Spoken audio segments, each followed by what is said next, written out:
कहीं ना कहीं ये जो खेल है जनता समझती है। अब तो सोशल मीडिया और इलेक्ट्रॉनिक दुनिया इतनी तेज है कि आप केरल में क्या बोलेंगे और तमिलनाडु में अलग बोलेंगे, ये नहीं चलता है। और असम में क्या होने वाला है? पुराने प्रदर्शन को बेटर करेंगे या फिर एक एंटी इनकम्बेंसी दिखती है आपको? क्या हो रहा है वहाँ? मैं तो असम के कई कार्यक्रमों में गया हूँ जी।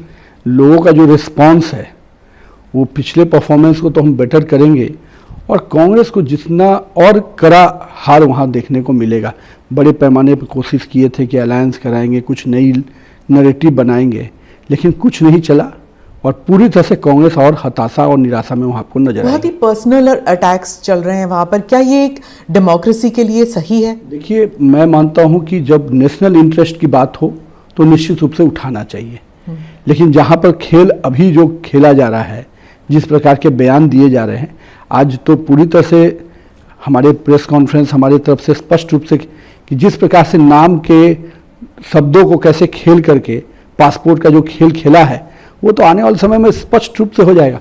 और मेरा ये मानना है कि राजनीति में किसी भी हाल में शब्दों की मर्यादा होनी चाहिए, लेकिन जब नेशनल इंटरेस्ट की बात आती है तो उसको सामने रखना भी हमारा कर्तव्य है। शब्दों की मर्यादा के बारे में आप कह रहे हैं तो मैं ये ज़रूर पूछूंगी कि मल्लिकार्जुन खड़गे ने कहा कि अगर आप नमाज पढ़ रहे हैं, कुरान में लिखा है, उन्होंने कहा कि अगर आप नमाज पढ़ रहे हैं और कोई जहरीला सांप आ जाए तो आप नमाज को रोक के जहरीले सांप को आपको मार देना चाहिए, और बीजेपी और आरएसएस जो है वो जहरीला सांप है। अब हम सोच सकते हैं कि 2 दिन पहले का उनका बयान और आज का बयान, मतलब कल का ही बयान, जो 2 दिन लगातार जो उनके बयान आ रहे हैं, पूरी तरह से सांप्रदायिक रूप से लोगों को उकसाने का काम करना।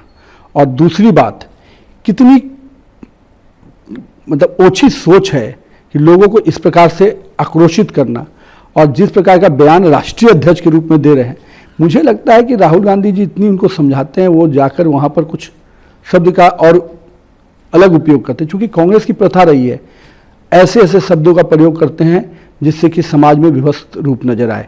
लेकिन मेरा ये मानना है, कांग्रेस ने जब जब ऐसे शब्दों का प्रयोग किया है, जनता ने हमको जीत का माला पहनाया है। तो आप कह रहे हैं कि चेला गुरु को सिखा रहा है? अब चेला गुरु जो आप समझ सकते हैं, जिसके रिमोट से चलने वाला व्यक्ति कौन चेला है कौन गुरु।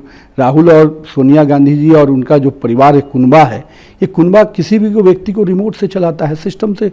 उनको उतना ही बोलना होता है। खड़गे जी बेचारे सज्जन व्यक्ति हैं, कम से कम इस तरह के मर्यादा के शब्दों का प्रयोग नहीं करते थे, तो गांधी परिवार का शब्द था, अब खड़गे जी के मुंह में से डाल के बुलवाया जा रहा है। खड़गे जी केरलम में कह रहे हैं कि ये यहाँ पर जो है वो शिक्षित और समझदार लोग रहते हैं और गुमराह नहीं कर सकती बीजेपी ऐसे लोगों को। उन्होंने ये भी कहा कि गुजरात नहीं है ये, तो आप ऐसे बयानों को कैसे देखते हैं? क्योंकि क्या इससे क्षेत्रीयकरण नहीं बढ़ता?